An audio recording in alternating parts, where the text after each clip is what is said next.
Ma'am మైనర్కి driving ఇచ్చి అంటే చాలా కేసెస్ మనం ఎవ్రీడే చూస్తూ ఉన్నాము. యాక్సిడెంట్ అయ్యి తర్వాత మైనర్ చనిపోయి ఆ తర్వాత ఇంకా పెద్ద ఏవేవో కేసులు అవి ఇవి అయ్యి ఇలా చాలా జరుగుతున్నాయి. ఆ మైనర్ డ్రైవ్ చేయడం వల్ల ఇంకెవరో అసలు కంప్లీట్లీ ఇంకెవరో పర్సన్ యాక్సిడెంట్లో చనిపోతున్నారు. ఇలాంటి కేసెస్ కూడా చాలా చూస్తున్నాం. సో ఇలా అవ్వకుండా ఉండడానికి మైనర్ కాబట్టి వాళ్ళకి కేసు అది ఇది ఏముండదు, కానీ పేరెంట్స్ మిస్టేక్ ఇందులో ఉంటుంది. సో లా పరంగా మైనర్కి కనుక డ్రైవింగ్ ఇస్తే పేరెంట్స్ ఎలాంటి కాన్సిక్వెన్సెస్ ఫేస్ చేసుకుంటారు?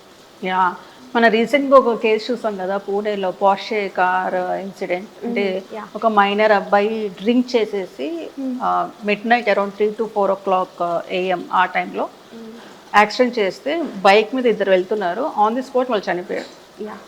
సో మైనర్ అని వదిలేయాలా లేకుంటే పనిష్మెంట్ ఇవ్వాలా అనేది ఇక్కడ క్వశ్చన్.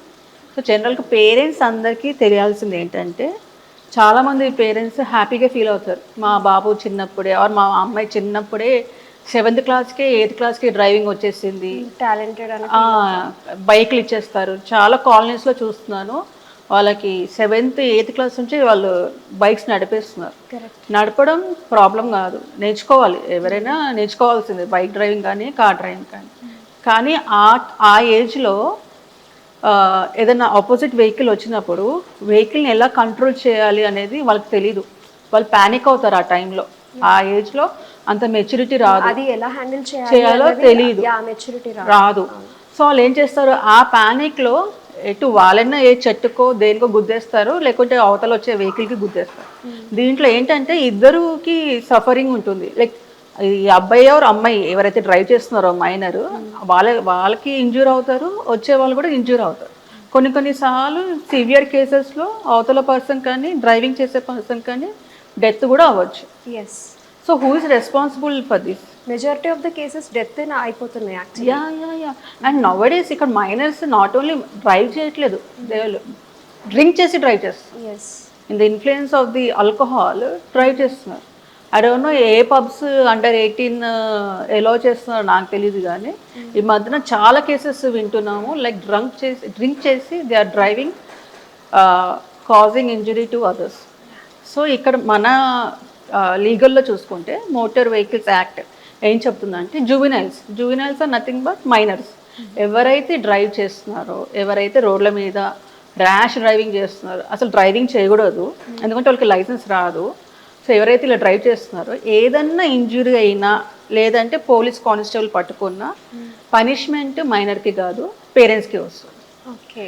ఇక్కడ అంతకుముందు చాలా తక్కువ ఉండేది పనిష్మెంట్, ఇప్పుడు మొన్ననే అమెండ్మెంట్ అయింది 2019లో. అదేంటంటే punishment is up to 3 years of imprisonment పేరెంట్స్కి అండ్ ఫైన్ కూడా 25,000 ఫైన్. అంతకుముందు 2,000 ఉండేది, ఇప్పుడు పెంచేశారు. ఎందుకంటే కేసెస్ ఎక్కువ అవుతున్నాయి, కంట్రోల్ చేయాలి అని ఫైన్ పెంచారు 25,000. ఇప్పటికైనా నేను చెప్తున్నాను ఏంటంటే, వీళ్ళకి డ్రైవింగ్ వచ్చిందని మీరు పాల ప్యాకెట్లకి మార్నింగే పంపిస్తారు. చాలామంది చూసాను పేరెంట్స్ బండి మీద వెళ్ళి తీసుకొని రాపో, కూరగాయలు తీసుకొని రాపో, కానీ వీళ్ళు చక్కగా వెళ్తారు, కానీ all days will not be good కదా. Something can happen. మన పిల్లలకైనా అవ్వచ్చు, అవతల పిల్లలకైనా, ఎవరికైనా పిల్లలే కదా, వాళ్ళకైనా అవ్వచ్చు. సో అందుకే ఈ అండర్ 18లో వెహికల్స్ ఇవ్వకూడదు. డ్రైవింగ్ నేర్పించండి పర్వాలేదు, కానీ విచ్చలవిడిగా కాలనీస్లో చాలామంది, ఇప్పుడు పార్క్స్ లేవు కాలనీస్లో, అన్ని పార్క్స్ అనే పోయాయి, పిల్లలందరూ రోడ్ల మీద ఆడుకుంటున్నారు. ఈ వీళ్ళ ర్యాష్ డ్రైవింగ్ వల్ల వేరే పిల్లలు కూడా ఇంజ్యూర్ అవుతుంటారు కదా. So they have to be very careful for that. ఇంకోటి ఏంటంటే, ఎప్పుడైతే వీళ్ళు అఫెన్స్ చేస్తారో వీళ్ళకి ఆ కార్ కానీ ఆ వెహికల్ కానీ 2-wheeler కానీ ఆ 4-wheeler కానీ రిజిస్ట్రేషన్ క్యాన్సిల్ చేస్తారు 1 year వరకు. తర్వాత ఈ ఎవరికైతే డ్రైవ్ చేస్తున్నారో వాళ్ళకి లైసెన్స్ 18 yearsకి రాదు, 25 yearsకి ఇస్తారు. సో వాళ్ళు 25 years వచ్చే వరకు వాళ్ళకి డ్రైవింగ్ లైసెన్స్ ఉండదు. సో ఇలాంటి కేసెస్ని కంట్రోల్ చేయడానికి ఇట్లాంటి లాస్ వచ్చాయన్నమాట, స్ట్రిక్ట్ లాస్. అది కూడా నార్మల్ లాస్ కాదు, very much strict laws. So ఇప్పటికైనా పేరెంట్స్ మీ పిల్లల్ని పంపిస్తే పిల్లలకి కాదు మీకు పనిష్మెంట్ వస్తుంది. So you have to be very careful while giving the vehicles to the minor kids. So ఎట్లాగో మనకి చిల్డ్రన్ టాపిక్ వచ్చింది కాబట్టి I want to add one more thing to it. మనం రీసెంట్గా మనం కేసు చూస్తాం, ఒక మైనర్ అమ్మాయిని మైనర్ పిల్లలు రేప్ చేసి చంపేశారు. అది చాలా పెద్ద కేసు అయింది. సో మైనర్ పిల్లలకి ఇలాంటి క్రూయల్ థాట్స్ ఎందుకు వస్తున్నాయి? రేప్ ఎలా చేయగలుగుతున్నారు, రేప్ చేసిన తర్వాత అంత క్రూయల్గా ఎలా కిల్ చేయగలుగుతున్నారు, మర్డర్ చేస్తున్నారు వాళ్ళు. ఇట్స్ నాట్, అదొక గేమ్ కాదు, ఒక హ్యూమన్ని ఇంకొక హ్యూమన్ని ఎలా చంపగలుగుతున్నారు అంటే ఆ ఏజ్ లో అది అట్లాంటి కూడా cruel thoughts అనేవి- just around 9th or 10th class. My God, okay. ఈ అమ్మాయి was around 5th class or 6th class. ఆ అమ్మాయిని రేప్ చేసి, గ్యాంగ్ రేప్, 3 అబ్బాయిలు, మైనర్ అబ్బాయిలు, ఇంకొక అబ్బాయి 6th క్లాస్, రేప్ చేసి అమ్మాయిని చంపేసేసారు. సో ఎందుకు ఇలా పిల్లలకి ఎందుకు ఇలాంటి క్రూయల్ థాట్స్, నెగిటివ్ థాట్స్ వస్తున్నాయి? What could be the reason అంటావు? మొబైల్ ఫోన్స్ అని నేను అనుకుంటున్నాను. Because for sure, even the investigation officer కూడా ఆయన అదే చెప్పారు, మొబైల్లో వాళ్ళు ఇలిసిట్ కంటెంట్ ఏదైతే చూస్తున్నారో దానికి బాగా ప్రొవోక్ అయ్యి, అంటే ఆ ఏజ్లో హార్మోన్స్ డెవలప్ అవుతుంటాయి, సెకండరీ సెక్షువల్ క్యారెక్టర్స్ డెవలప్ అవుతుంటాయి.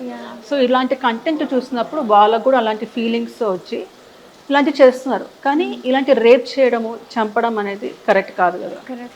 సో ఎవరైతే మొబైల్స్, ఇప్పుడు పేరెంట్స్కి నేను చెప్పను అంటే చూడండి 24/7 వాచ్ పెట్టండి అంటే, ఆ పేరెంట్స్ కూడా కాదు. ఎందుకంటే both parents are working and they cannot, అంటే అంతగానం చూడలేము కదా.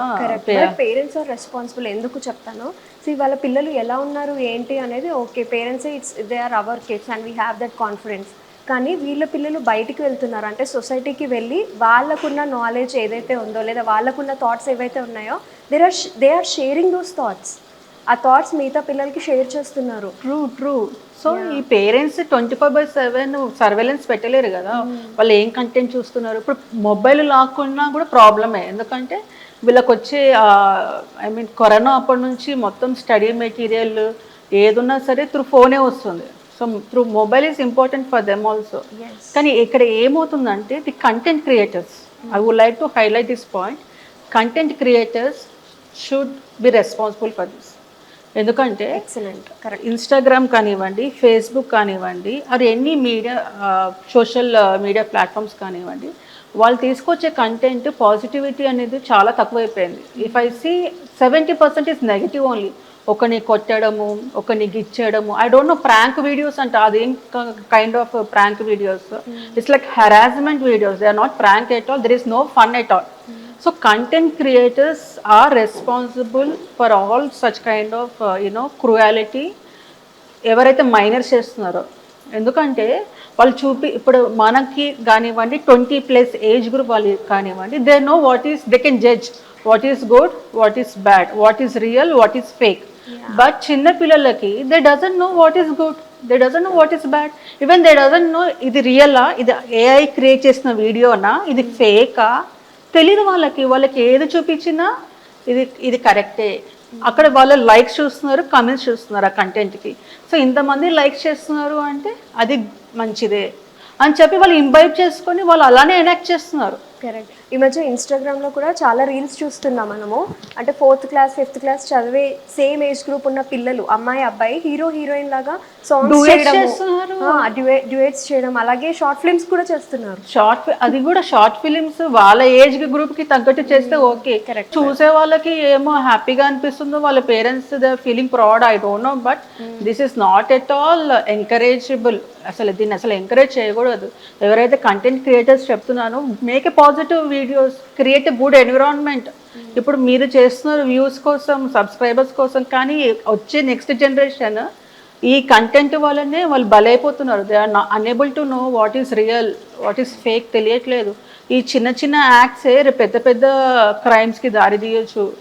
సో నేను కొన్ని వీడియోస్ చూసాను, ఈ పౌడర్ వేసుకొని డ్రగ్స్ లాగా చూస్తున్నారు. That is powder, I know, మనకు తెలుసు, ఎందుకంటే we are old enough, mature enough. కానీ పిల్లలకి ఏంటి, they know that is powder అనేసి వాళ్ళు డ్రగ్స్ అని అనుకుంటారు. వాళ్ళు సేమ్ అదే పౌడర్ వేసుకొని ఎనాక్ట్ చేస్తున్నారు ఇలా ఇలా ఇలా ఇలా అనేసి. ఫీలింగ్ దట్ ఇది ఒక టైప్ ఆఫ్, అంటే టు డ్రా ది అటెన్షన్. అంటే స్కూల్లో వీళ్ళు చేస్తే మిగతా పిల్లలందరూ మమ్మల్ని చూస్తారు, అదొక టైప్ ఆఫ్ మెంటాలిటీ వస్తుంది పిల్లలకి. సో ఇప్పుడు ఎవరైతే కంటెంట్ క్రియేట్ చేస్తున్నారో, keeping the mind your audience are minor kids also, not only younger 20+ కాదు, చిన్నపిల్లలు కూడా ఇన్స్టాగ్రామ్ వీడియోస్ చూస్తున్నారు, ఫేస్బుక్ వీడియోస్ చూస్తున్నారు. ఏదైనా కంటెంట్ పాజిటివ్గా ఉండి కైండ్నెస్ పెంచే విధంగా, లేకపోతే ఏదైనా మంచి చూపిస్తే మంచి అట్రాక్ట్ చేస్తారు. ఇదేదో నెగిటివ్ చూపిస్తూ ఉంటే ఇంకా వాళ్ళల్లో కూడా నెగిటివ్ ఫీలింగ్స్ ఇంబైబ్ అవుతూ ఉంటాయి. So telling for the content creators, specially for the content creators, make good positive videos. Yeah, very good news ఇది యాక్చువల్లీ. చిన్న చిన్న పిల్లల చేతిలో బొమ్మలు పెడితే ఏమవుతుంది, వాళ్ళకి నచ్చినట్టు ఆడతారు. సో మైనర్ పిల్లల చేతిలో వెహికల్స్ 2 వీలర్ ఆర్ 4 వీలర్ పెడితే కూడా జరిగేది అదే. ఇట్లాంటి కాన్సిక్వెన్సెస్ అన్నీ ఫేస్ చేయకుండా ఉండాలి అంటే యాజ్ ఎ పేరెంట్ మన మైనర్ పిల్లలకి వెహికల్ ఇవ్వకుండా ఉండడం బెటర్. సో మ్యామ్ చెప్పింది విన్నారు కదా. అండ్ మ్యామ్తో కౌన్సిలింగ్ ఇంకేమైనా ఇప్పించుకోవాలి అన్నా, లేదా లా రిలేటెడ్ కన్సల్టేషన్ ఎట్లాంటివైనా కావాలి అనుకుంటే కింద కనిపిస్తున్న డిస్ప్లే నెంబర్కి కాల్ చేయండి. Thank you.